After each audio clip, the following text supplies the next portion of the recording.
انداز بیان میرا بہت شوق نہیں ہے، شاید کہ اتر جائے تیرے دل میں میری بات۔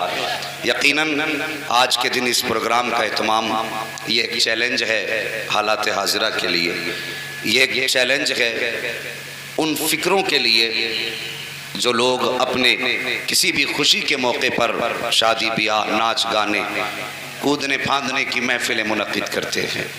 کئی طرح سے جوانوں کو ورغلایا جاتا ہے، کوئی کہتا ہے یار ڈی جے کر لے، وہ کہتا ہے انتظام نہیں، فالتو کا پیسہ جائے گا، تو چار کان میں آ کے کہتے ہیں پیسہ ہم دے دیں گے مگر تو ناچنے کی محفل سجا لے۔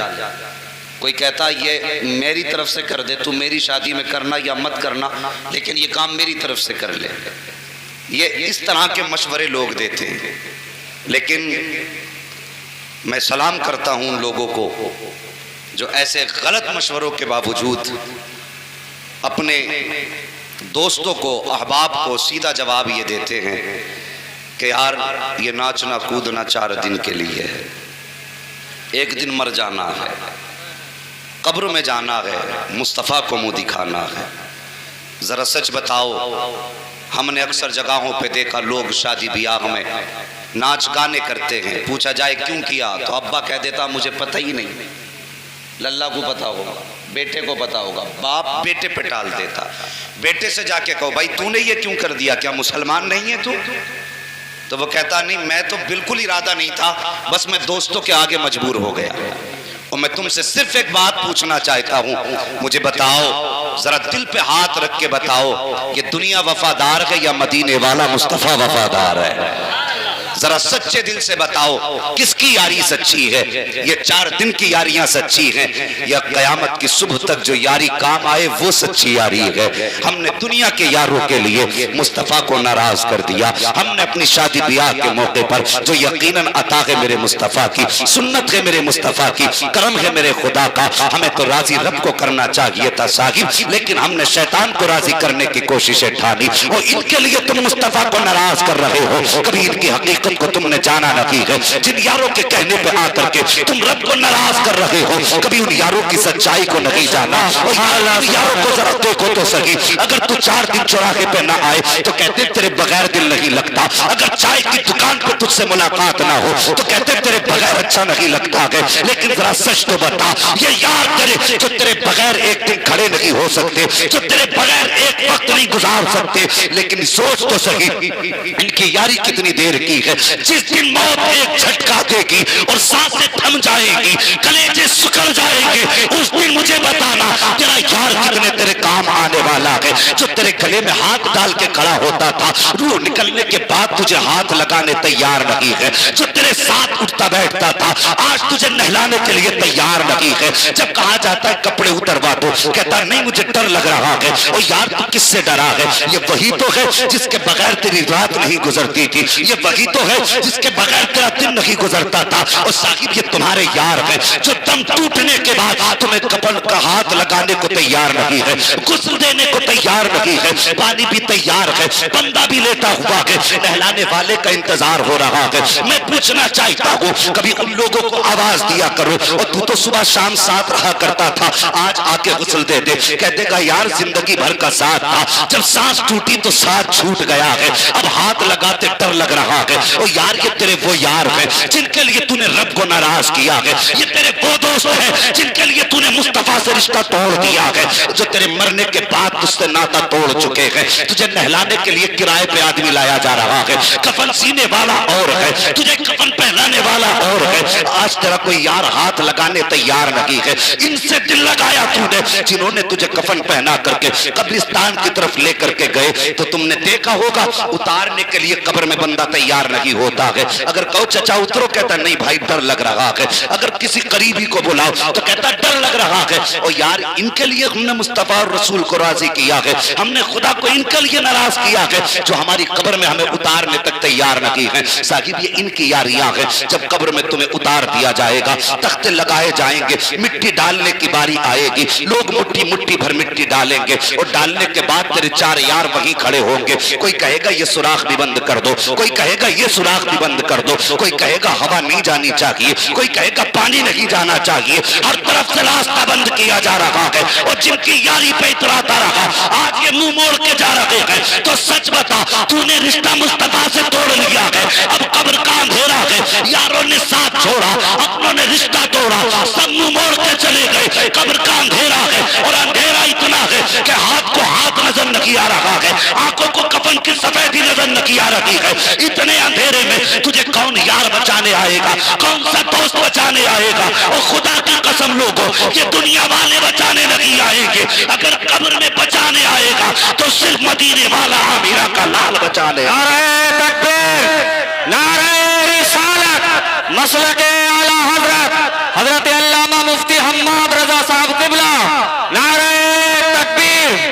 سبحان اللہ, سبحان اللہ. بہت عمدہ خطاب. چھوڑ دی, مشن بریلی والا اپناؤ. زبان بھی یہی ہو, حال بھی یہی ہو. انہیں جانا, انہیں مانا, نہ رکھا غیر سے کام. للہ الحمد میں دنیا سے مسلمان گیا.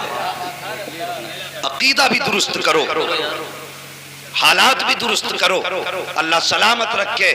اور بھائی جس نے اس محفل کا انعقاد کیا, خدا کرے تیری نسلیں آباد ہوں, اور اللہ اس نسل میں ہر پیدا ہونے والے بچے کو مصطفیٰ کا سچا عشق عطا فرما دے. ہمیں میں کتنے لوگ ایسے ہیں صبح کو جا کر کے مولویوں کو نمبر دیں گے کہ فلاں آیا تھا, اس نے ایسی تقریر کی, وہ آیا تھا, اس نے ایسا پڑھا.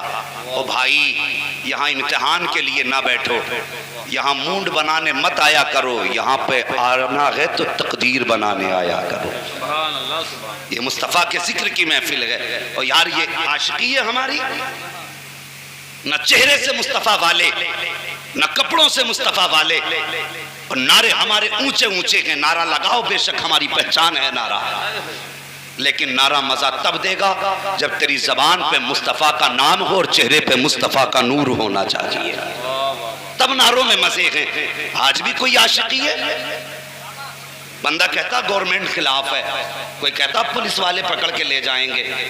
اگر دین کو اس طرح سے عمل کیا گیا تو جینا مشکل ہو جائے گا بھارت میں. تیری اوقات کیا ہے, اور خود کیا ہے تو؟ آج تجھے ایک عاشق کی کہانی سناؤں, مصطفیٰ کے دیوانے کی ایک بات بتاؤں. کبھی سچ کا دامن مت چھوڑنا, کبھی حق کو مت چھوڑنا.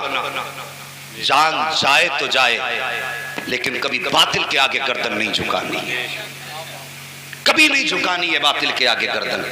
ایک عاشق کی کہانی سناؤں. آج بندہ کہتا کہ نہیں جی, ابھی میں تو آپ لوگوں کی ہمت کو داد دے رہا ہوں, بارش میں بیٹھے, کہیں اور کا جلسہ ہوتا گھر بھاگ گئے ہوتے. کہتا یار بخار آ جائے گا, تھوڑی دیر بیٹھ گئے تو جاڑا لگ جائے گا, کرونا والے پکڑ کے لے جائیں گے. بھاگ جاتے چھوڑ کر کے. اور یار کس کی محفل چھوڑ کے جا رہا ہے؟ خدا کی قسم اگر وہ نہ ہوتے تو تیری میری سانسیں تک نہ ہوتی, سانسیں بھی نہیں ہوتی. دھڑکنے سے مطلب ہی کیا ہے, تیرا میرا وجود نہ ہوتا. ان کی محفل میں بیٹھے ہو یار, پھر عقیدہ بھی رکھو نا. میں نے پہلے کہہ دیا, انہیں جانا, انہیں مانا, نہ رکھا غیر سے کام. للہ الحمد میں دنیا سے مسلمان گیا. ایک بچہ پیدا ہوا, اور وہ بچہ حضرت ابو بکر صدیق کا نواسا ہے. نام حضرت عبداللہ ابن زبیر ہے. حضرت ابو بکر صدیق کی شہزادی حضرت اسماء بنت ابو بکر بیٹے کو اٹھا کے گود میں لائیں, محبوب کی گود میں ڈال دیا. سوچو جسے پیدا ہونے کے بعد نبیوں کے امام کی گود ملی ہو وہ کتنی شان والا ہوگا. آج ہمیں تمہیں جوانوں اگر مدینہ دکھائی خواب میں دے جائے تو پوری زندگی اس خواب کا ناز کرتے ہیں کہ ہم نے ایک رات مدینہ دیکھا تھا. اور پھر سوچو وہ کتنے نصیبوں والے ہوں گے جنہیں گود مصطفیٰ کی ملی ہو. میرے نبی کی گود میں لا کے شہزادے کو ڈالا حضرت اسماء نے. حضور نے اپنا لعاب دہن لیا, حضرت عبداللہ ابن زبیر کے منہ میں ڈال دیا. جب منہ میں ڈالا نا لعاب, پھر دیکھو برکتیں جسم میں اتری. اور تاریخ گواہ ہے, عمر شریف آپ کی 90 برس ہوئی. کتنی؟ 90. بولو اگر ایسے بولو گے تو پھر کیسے کام چلے گا؟ کتنی ہے؟ ہاں اردو سمجھتے ہیں نا ادھر کے لوگ بھی. تو 90 سال عمر شریف ہوئی، ایک روایت کے مطابق 70 سال ہوئی. تو 70 سے 90 کے بیچ میں آپ کی عمر ہوئی، اور آپ کی والدہ کی عمر شریف 110 سال تھی. کتنی؟ 110 سال. کربلا میں خاندان نبوت شہید ہوا. اہل بیت اطہار کی شہادت کے بعد جب یزید کا ظلم بڑھا اور اس نے زبردستی لوگوں کی بیعتیں لینا شروع کی، تو اس کی ایک جماعت بیعت قبول کرانے کے لیے حضرت عبداللہ ابن زبیر کی چوکھٹ تک آئی. آپ نے مقابلہ کیا، تلوار چلائی، صبح سے شام ہو گئی. تلوار چلاتے چلاتے صبح سے شام ہو گئی. جب فوجیوں نے یہ دیکھا کہ یہ 78 70 80 90 سال کا بوڑھا، صبح سے شام ہو گئی، تھکا دیا اس نے، کتنے فوجی مار دیے، آخر اس پہ کیسے کنٹرول کیا جائے؟ تو کہنے لگے سنو، آپ کے لیے آفر ہے. کون سا؟ کہ آپ بیعت قبول کر لو، گورنری ملے گی، اتنا انعام ملے گا، اتنی دولت ملے گی. آج بندہ چائے پہ بک جاتا ہے، کسی نے بیٹھک میں بیٹھا کے سگریٹ پہ لا دی. یہ اوقات آدمی کی ایک سگریٹ پہ بک جاتا ہے. اور وہ غلام مصطفیٰ تھے، گورنری مل رہی ہے لیکن تلوار نہیں تھمی. کا سوچ لو، اگر تمہارا دماغ کام نہ کرتا ہو ماں سے مشورہ کر لو. جیسی بات اتنی مخالفین نے کہی، تلوار روکی، ماں کے پاس چلے گئے، ماں کی خدمت میں جا کے بیٹھے. ماں کی آنکھوں کی بینائی ختم ہو چکی تھی، گردن جھکائی بیٹھ گئے. ماں کہا جی بیٹا.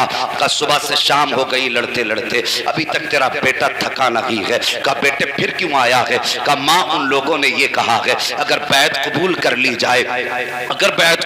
لی جائے تو گورنری دیں گے. ماں بتا تو سکی، بیعت پیاری ہے یا شہادت پیاری ہے؟ جیسے اتنی بات ماں نے سنی تھی نا، آج کی ماں کہتی بیٹے باہر مت نکلنا، لڑائی ہو رہی ہے، کوئی پتھر نہ لگ جائے، کوئی لکڑی نہ لگ جائے، کہیں تیرے چوٹ نہ آ جائے. وہ ماں کتنی شان والی ماں تھی. ماں نے بیٹے کی زبان پہ اتنا جملہ آتے دیکھا نا، فوراً ماں کے بڑھاپے میں تیور بدل گئے. بڑھاپے کی ساری طاقت اکٹھا کی ہے حضرت اسماء بنت ابو بکر نے، اور اس کے بعد کہا تھا اگر تیری نظر میں یہ بات ہے کہ تو ان کی بیعت قبول کر کے سرداری چاہتا ہے، فرماتی جا کبھی اپنا چہرہ میرے سامنے مت لانا. اگر مجھ سے پیار کرتا ہے تو گردن کٹا دینا، ایمان کا سودا نہیں کرتا.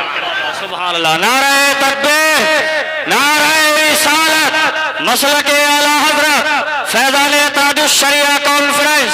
نعرہ تکبیر، نعرہ رسالت. ہاں جوانو، رشتہ مصطفیٰ سے مضبوط کرو. ماں نے اتنی بات کہی بیٹے پھر مجھ سے رشتہ مت رکھنا، میں تجھے معاف نہیں کروں گی. اٹھے گئے اور اٹھنے کے بعد گئے اپنے گھر کے اندر گئے، زرہ پہنی جا کر کے. زرہ یہ لوہے کا وہ کوچ ہوتا ہے جو سینے کی حفاظت کے لیے ہوتا ہے، سینہ بند ہوتا ہے. آئے پہننے کے بعد ماں کو سلام کیا. ماں نے کہا بیٹے کیا ارادہ ہے؟ کہنے لگے ماں اجازت دے، دشمنوں کے مقابلے میں جا رہا ہوں. جیسی ماں نے اتنا سنا بازو پھیلا دیے. ہاں ساقی، ماں نے جب بازو پھیلائے ہیں، حضرت عبداللہ ابن زبیر آگے بڑھے. ماں کے سینے سے سینہ جب ٹکرایا ہے، ماں کے جسم پر جب زرہ کا احساس ہوا، ماں نے کہا بیٹے بتا تو صحیح تیرے بدن پہ کیا چیز ہے جو میرے بدن میں چبھی ہے؟ کہتے ماں میں نے زرہ پہن رکھی ہے. بیٹے کس لیے پہنی ہے؟ کہا ماں میں نے اس لیے پہنی ہے. سنا کہ جب انہوں نے کربلا میں نبی کے نواسوں کو شہید کیا تھا تو ان کی لاشوں پر گھوڑے دوڑائے تھے، ان کی لاش کی بے حرمتی کی تھی. کہتے ماں مجھے ڈر لگ رہا ہے کہیں میری شہادت کے بعد یہ میری لاش پہ گھوڑے نہ دوڑائے. تو ماں کا جواب سننا جوانو، اور اپنی اولاد کی ایسی پرورش کرو ماں ہو جیسی پرورش حضرت اسماء نے کی ہے. کہتی لخت جگر تو نے کوچ کیوں پہنا ہے، زرہ کیوں پہنی ہے؟ کہا ماں تاکہ میری لاش پہ گھوڑے دوڑے تو میری لاش کی بے حرمتی نہ ہو. ماں نے بیٹے کا بازو پکڑا اور پکڑ کے کہا تھا بیٹے جب بکری حلال ہوتی ہے تو اسے اس سے مطلب نہیں ہوتا ہے کہ قصائی لٹا کے کھال اتارے گا یا لٹکا کے کھال اتارے گا، اس کا مقصد قربان ہونا ہے. کہا بیٹے اگر نبی کے نواسے پر، نبی کے نواسے کے جسم پر گھوڑے دوڑ سکتے ہیں تو تیرا جسم ان سے زیادہ تو محترم لگی ہے کہ تیرے جسم کی حفاظت کی جائے. جائے. کہا جا بیٹے زرا اتار دے, گردن کٹا دے, جس میں خدا راضی ہے اس میں تیری ماں بھی راضی ہے.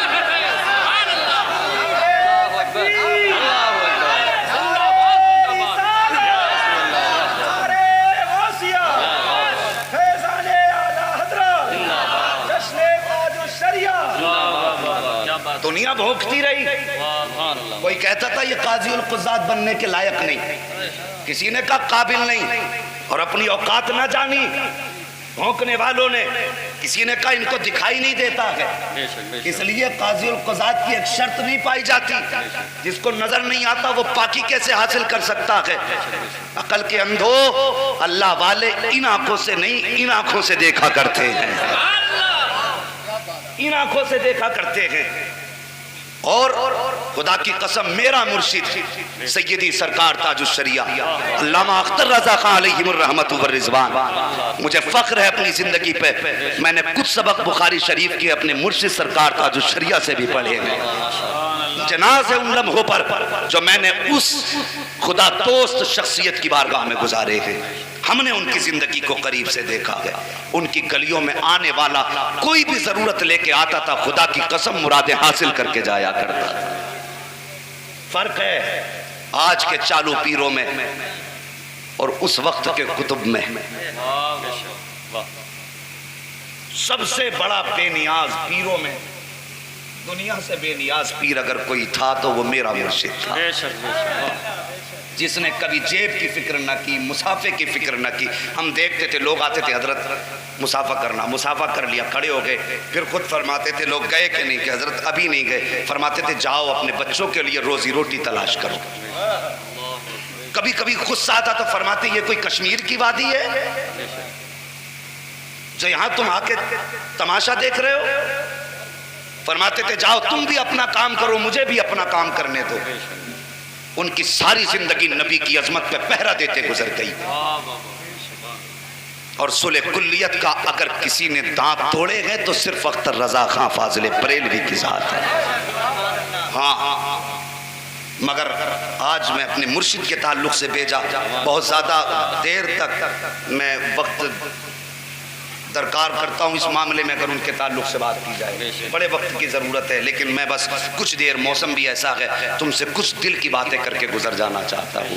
ساری زندگی میرے مرشد نے اپنی پرواہ نہیں کی, ساری زندگی نبی کی عظمت پہ پہرے دیے, اور یہ بھی پرواہ نہیں کہ لوگ مجھے کیا کہیں گے, کوئی میری بیعت توڑے گا, کوئی مجھ سے دور ہوگا. نہیں, ان کا تو ایک ہی اصول تھا کہ جو مصطفیٰ کا نہیں ہے وہ بریلی کے اختر رضا کا بھی نہیں ہے.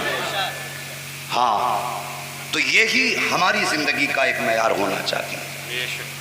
حضرت عبداللہ ابن زبیر کو پھانسی دی گئی. جب گھر سے چلے حضرت اسما بنت ابو بکر نے کہا لگتے جگر جی بیٹے جا تو رہا ہے, ایک وعدہ ماں سے بھی کر کے جا. ماں کون سا وعدہ؟ کہا بیٹے جب تیری لاش میرے سامنے آئے تو کوئی زخم تیری کمر پہ نہیں ہونا چاہیے, ہر زخم تیرے سینے پہ ہو تاکہ تیری ماں فخر سے سر اٹھا کے کہہ سکے میں نے کسی بزدل کو جنم نہیں دیا, میں نے ایک بہادر بیٹے کو جنم دیا.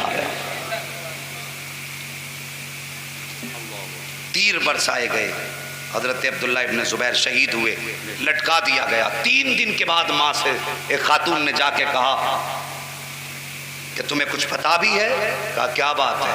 کہا تمہارے بیٹے کو شہید کر دیا گیا. فرماتی مہربانی کر مجھے میرے بیٹے کے پاس لے چل. اس عورت کا ہاتھ کا سہارا لے کر کے وہاں پہنچی جہاں پہ حضرت عبداللہ ابن زبیر کی لاش لٹکی ہوئی تھی,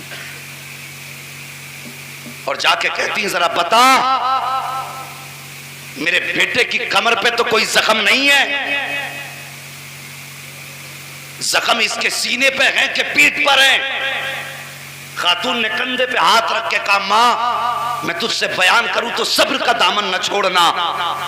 فرماتی بتا کیا کہنا چاہتی ہے؟ کہا تیرے سینے میں، تیرے بیٹے کے سینے میں اتنے تیر لگے ہیں کہ پتہ نہیں چل رہا ہے کہ زخم کہاں ہے، خون کہاں ہے، پورا سینہ تیروں سے چھلنی ہے۔ اتنی بات کہہ کے خاتون نے کہا اے خاتون صبر کا پیمانہ چھلکنے نہ پائے، صبر کا دامن مت چھوڑ دینا۔ جیسی اتنی بات اس خاتون نے حضرت اسماء بنت ابو بکر سے کہی تھی، آپ نے ہاتھ جھٹکا اور کہا چھوڑ، کس سے بات کر رہی ہے؟ اگر میرے بیٹے کے جسم پر ایک بھی تیر کمر پہ ہوتا تو میں شاید رو دیتی، لیکن سینے پہ سارے زخم ہے، رونے کی ضرورت نہیں ہے۔ رب کی بارگاہ میں سجدہ کر کے اس کو راضی کرنے کا وقت آ گیا ہے۔ مجھے جگہ بتا دے، صاف جگہ کہاں ہے؟ کہا کرو گی کیا؟ کہا سجدہ کرنا ہے۔